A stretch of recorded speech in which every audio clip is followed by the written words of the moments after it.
Imagine how we would go about designing an educational programme if our purpose were to make students hate to learn. We would not involve them in establishing the purpose of their class. We would require them to perform some impossible tasks, for example, to be perfect in everything they do. Third, when we discovered that the students were failing to master the impossible tasks, we would ridicule them and report their mistakes, failures and shortcomings to their friends and relatives. And I think that really sums up very neatly what we do in much of the education system in England. So, in a sense, yes, it is a pipe dream. It's a long way away, certainly from where we are in England at the moment, where, as I say, there's lots of high-stakes testing. So the question, in a sense, is what might we do to shift that as teachers and as an education system? And I think, you know, if I was looking at through my work, I've tried not to kind of blame teachers, because I think that's a really problematic thing to do. I think it's too easy to blame teachers for certain classroom practices. I've tried to look at the way that the education system actually sets up particular possibilities and ways of working. So the education system in the UK, as I said, is one where there's a lot of high-stakes testing, one where there's therefore a lot of teaching to the test because there's a lot of pressure to get students to do well. It's a very crowded and very prescribed curriculum. There's very little space for things that aren't on the curriculum.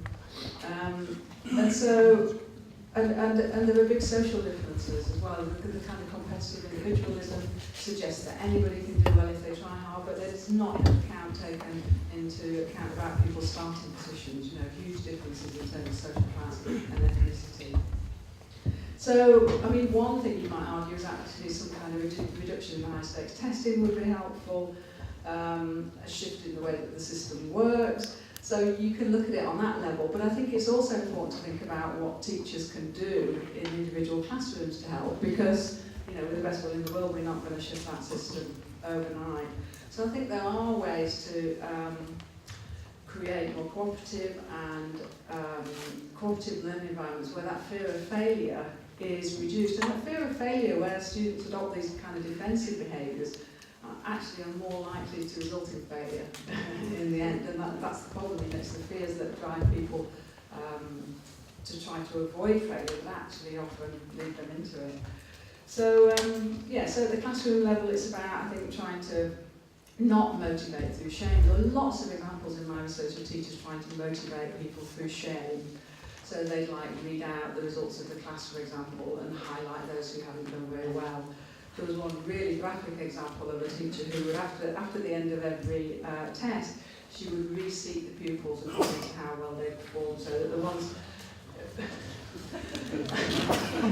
the ones who perform badly get to sit at the front and you know, there were lots of examples of the ways in which teachers did this and tried to motivate through shame. You know, you need to do better, you need to do better. And that actually often has the opposite effect. It makes pupils fearful about trying, fearful about speaking out, trying out ideas, and it's all about, as Noemi was saying, about performance, about performing well, about being seen to do well, rather than about actually engaging with learning. Yeah, but fear is one of the strongest forms of motivation, and I think what you're describing there explains one of the reasons why I'm no longer in England. You want to come back? Yes, sure. Well, I don't think we can match that in Denmark, but I think. No, it made me think of maybe this is not this fear of failure. I think what we see in Denmark, at least among the youth culture more in general, is that it's actually a phenomenon which is spreading out, because it's also part of a broader culture picture. You touch upon it a bit, which is a broader culture of performance, which we see in the television everyday programs, saying counting people in or out, winners and losers, which counts how many likes you have, how many friends you have on Facebook, how many whatever. There is a lot of the same kind of mechanisms going on elsewhere. We also see as a broad tendency that within the young people's lives next to school, which is in in their spare time. We see a tendency that young people joining in sports and whatever, that becomes also having a culture of either you go there because you want to be the best or you want to be an elite, or you might as well not go because then it's not worth it. So the whole idea of being in between, being average, that's actually a position to all of us maybe, not only young people. The position of being just normal, being average, doesn't really exist. We had this arrangement at a university where I am, where we also have to be a high-ranking university, and we're a quite small university in a ridiculously small country. So why settle for being, in the top? Why not settle to be, average or good average, something like that? So I think we're facing something bigger. I think that was the point. We're facing something which teachers can do something about, but we also have to counterweight a lot of much broader tendencies just to make the task easier. I was going to ask, thank you, this answered a question maybe for you, Thomas, about what you see as being the primary motivation for secondary pupils to go to school at all. What are the factors that work against the motivations that we'd like to see in that? Why they attend school, more or less? Yeah. Because other kids are there. I noticed that when we have the long vacations in summertime, they really like to come back, not because of the teaching, but because meeting their friends. And that's a very high motive, and they suffer from weeks where all the friends are on vacations. So it sounds a bit trivial, but I think it's an important point. The meeting together, togetherness, exactly that sense of the group. So you could say that the togetherness motive was a strong and powerful motive to bring us into school in the first place. Yeah, definitely. Of course, the parents say you gotta go to school, Yes. but that's the extrinsic part. The intrinsic part is meeting other people. Yeah. I was going to ask you another question, actually, because in your article you also talk about what you call the rules of the game, or routines and rituals that enable the classroom to act as a stage, a predictable micro-world where pupils can feel at home in an alternative world to their own world. Yeah. For some people this might sound reactionary. It might sound like a flashback to the authoritative world of church pageant or some old rituals. What is the pupil's role in this game if not simply to follow the rules? Not simply. But as I said, rules are very productive. Rules structure a situation, and I think it goes ahead with what the students like. It is an environment which has clear rules with a kind of fair sympathy with the teacher. Oh, I'm sorry, I forgot that. I'm very sorry to the students. Must I start again? I think they got most of it. John pointed out somebody could think this is reactionary, but I would be careful to take political terms for that. Why should rules be reactionary? That would mean having no rules is productive, and that's not true, obviously not. And the little rituals, I'm not dreaming of an old-fashioned school, but I'm dreaming of institutions that have what in former times was called an aura. Might also be considered to be pretty conservative, but maybe there are modern auras. But this intensive atmosphere, an effect of being embedded to a certain extent, of course, only, is something the kids want. And if you leave away all this, it's problematic. I've been working with a very radical progressive school for several years in the 70s. And I don't want to say we, because I was against that, but the ones who had most to say took away all the structures And it was disastrous, because you had children just going along all the time and then not knowing what to do. And the defenders said, this is my wrong interpretation. They find their own way. We had the rule, for example, if there's a certain class in English, that is that time, class lesson, the children were up, they could decide themselves whether they come or whether they did not come. And this was difficult for the self-confidence of the teachers, because very often they came in an empty room and were not even allowed to be annoyed about that. So this progressiveness, I think the more we destructure, the more freedom is there. I would pretty much oppose to that idea. No, I think you were consistent. It was just the question on structure, a focus on structure.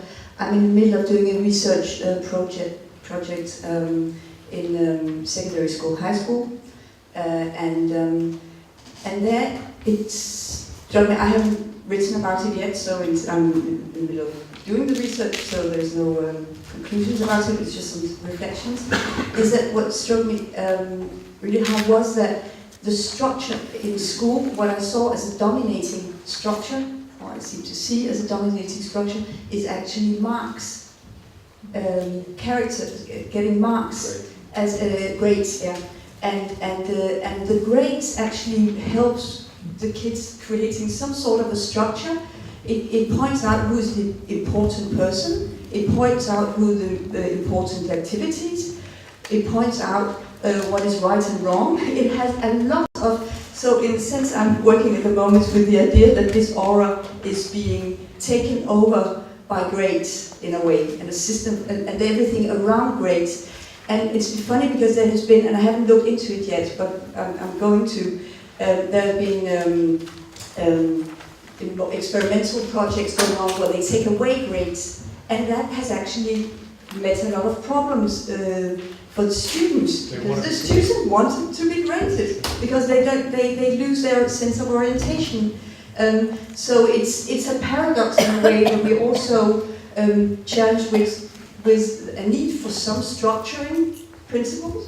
But what should we put instead? Now, if this theory has something to it, then we need to put something else instead of grades, because, yeah. Carolyn, you look like you were wanting to add to that.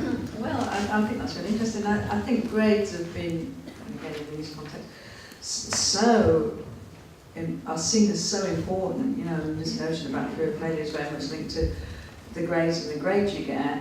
Your self-worth being so tied to that in a context where ability is seen to be so important and seen to be, you know, the marker of success. So, in a sense, if you just take away those grades, then you could see that it would be really leave a gap. But so maybe it's about how we do it and how we work with it. Yeah, I can agree with that. On the other hand, it's a paradoxical phenomenon in normal German schools. They take the grades as very important, very important. But if you are 2 days before a mathematics test, you wouldn't work for it. So the importance of grades doesn't create or doesn't generate, let's say, work a lot for school. And they think it's fate. I failed, maybe my fault, I don't know. But they always talk about grades, but the amount of work, even in important subjects, is not so big as we would think. Then they would be busy like bees all the time. No, they are not. Caroline wants to come back on that. Well, yeah, I think it varies a lot, and certainly in the work that I've done, you know, students hit their work and effort a lot, because there's this, again, in the schools I worked in and more widespread, I think, across England, there's this notion that it's uncalled to be seen to work too hard.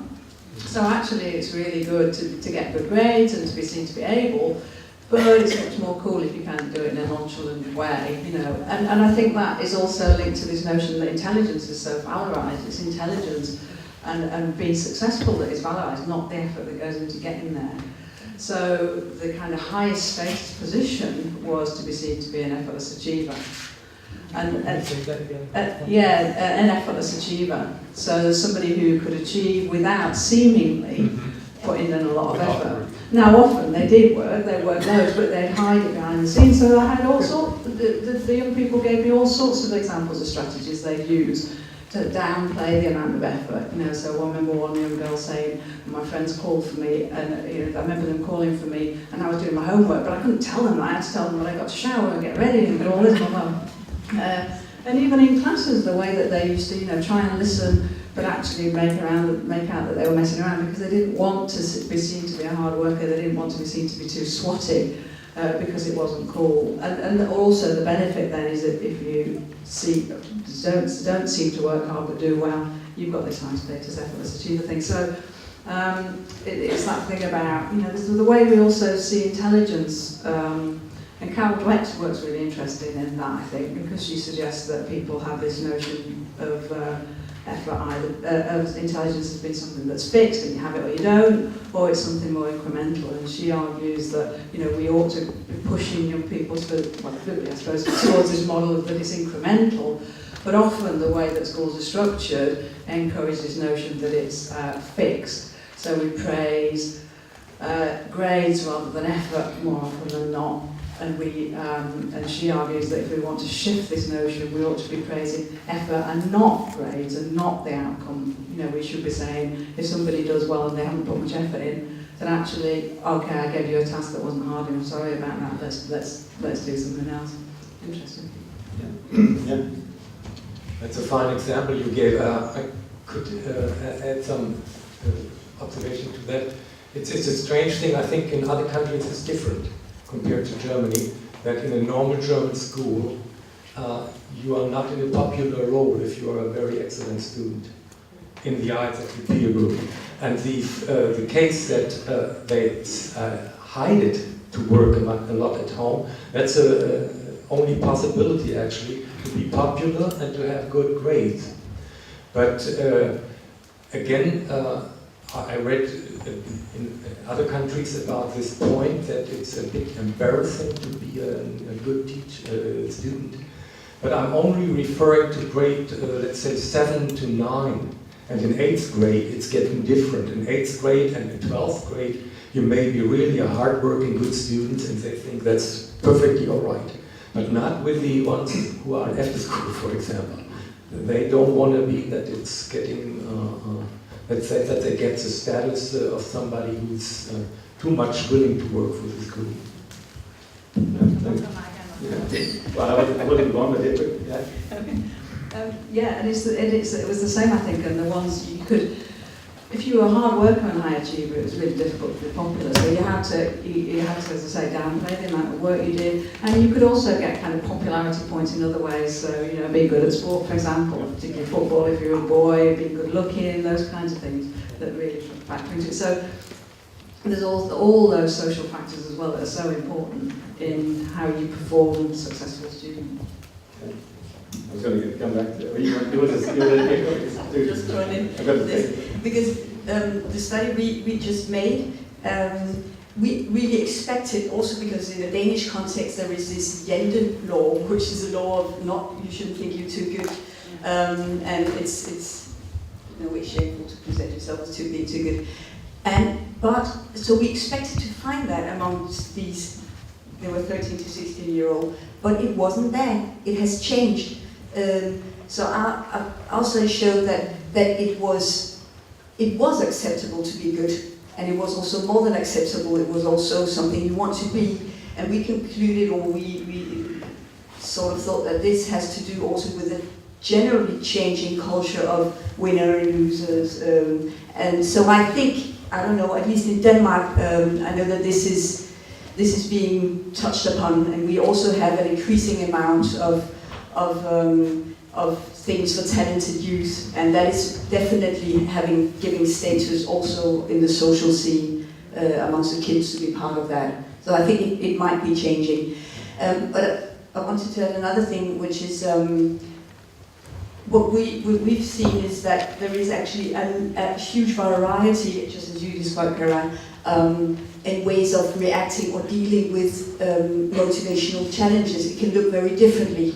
It can sort of span from the kid that doesn't seem to attach at all to what's going on in school and has so much fear of failure that it doesn't even engage in what's going on, to right the other end, another kind of challenge which is increasing is young people and overweight of young girls constantly thinking they have to perform, and they are not able to sort of switch off.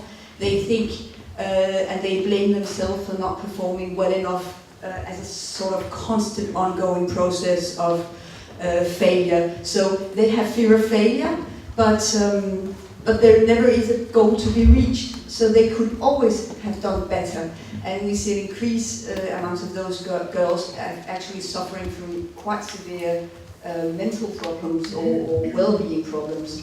So I think this question of motivational challenges is a very broad question, which is also moving in a sense and being distributed very differently according to both gender and also social backgrounds and whatever.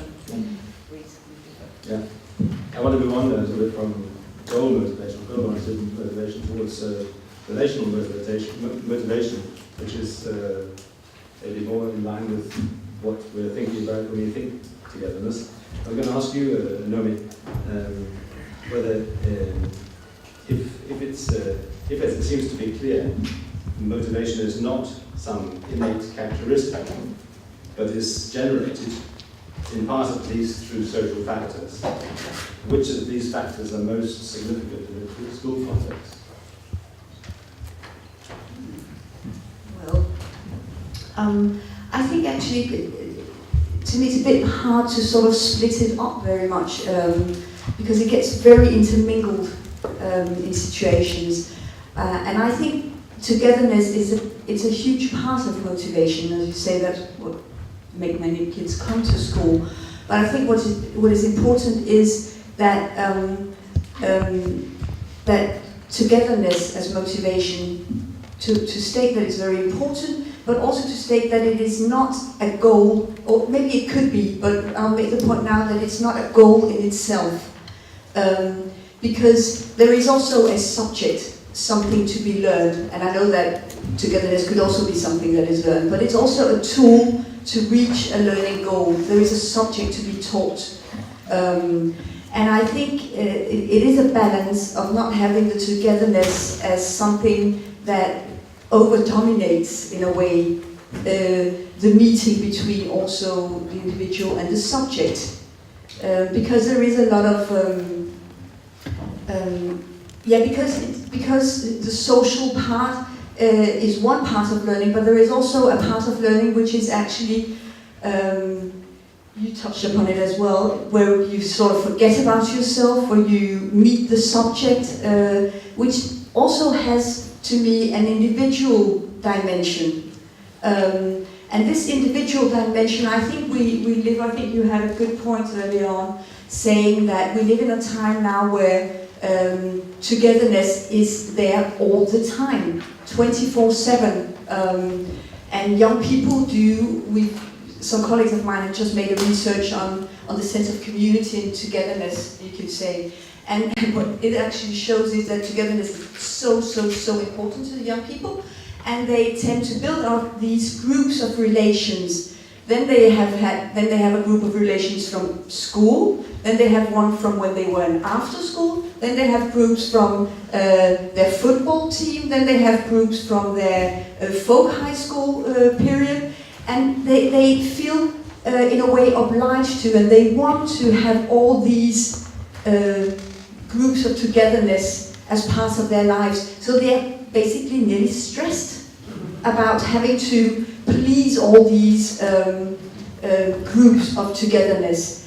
And I think there we hit a balance of also giving and learning young people that togetherness is not everything, that there are also dimensions of lives which are individual and which are sort of a matter of you and whatever you want to do. So we might have a change in a way where we need to protect also the individual dimension on the individual level of the students. And then I think we have on another level, societal level, a desperate need to have a togetherness, because that's where we have all the measurement, the competition also, and where we also have exclusion and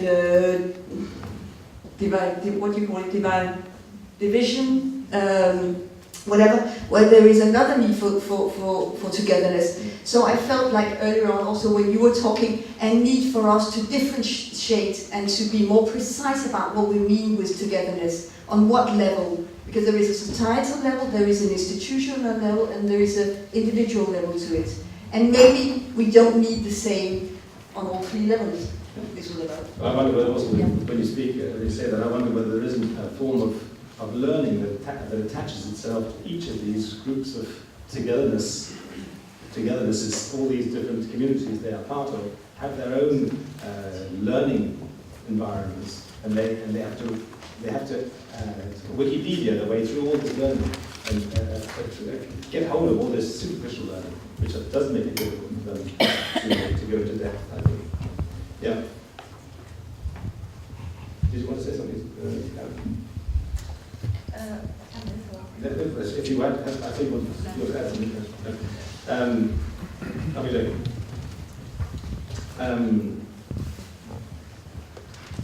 I was going to ask you, Thomas.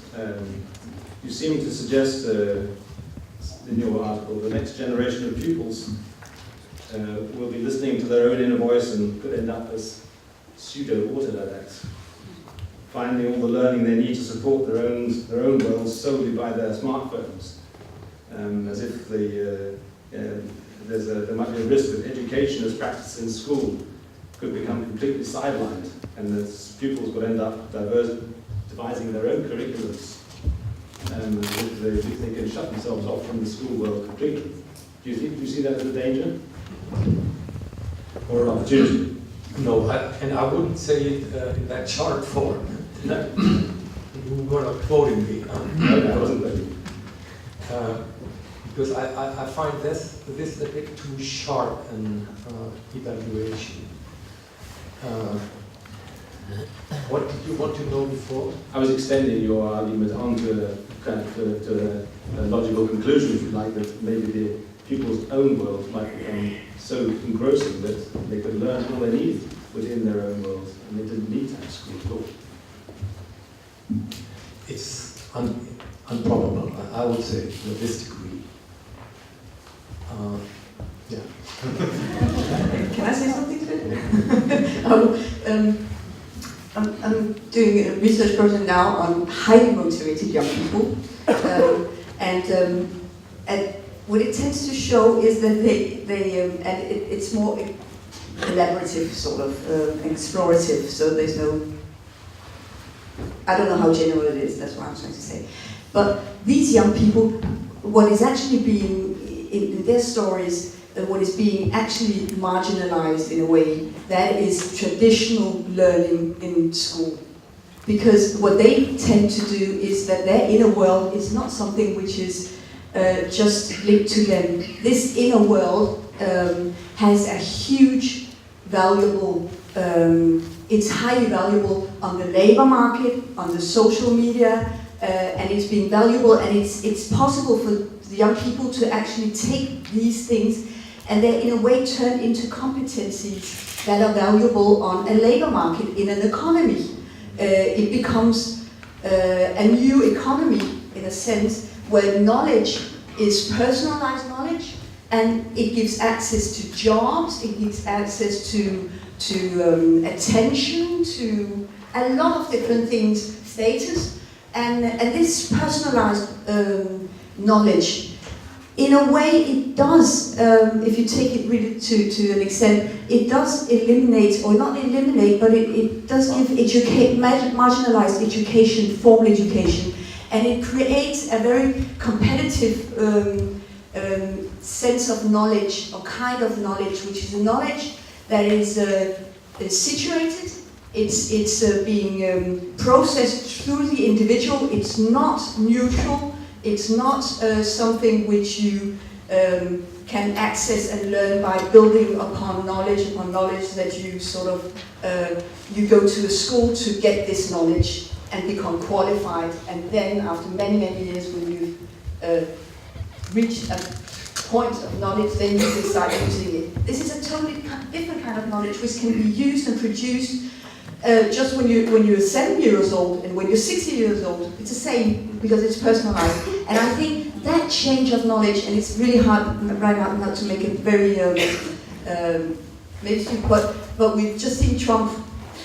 He actually won the greatest job in the world by actually attaching to that kind of knowledge. A knowledge which is situated, which is personalized, and which in a way says, well, knowledge which is mutual and which is can be documented and have evidence for, that is not that interesting. That can be challenged. So I think that is what possibly might happen, is that we're seeing that the educational, maybe not the educational system, but classical knowledge is being challenged by other kinds of knowledge, also being carried forward, not just by Trump, but also by a huge part of the youth culture.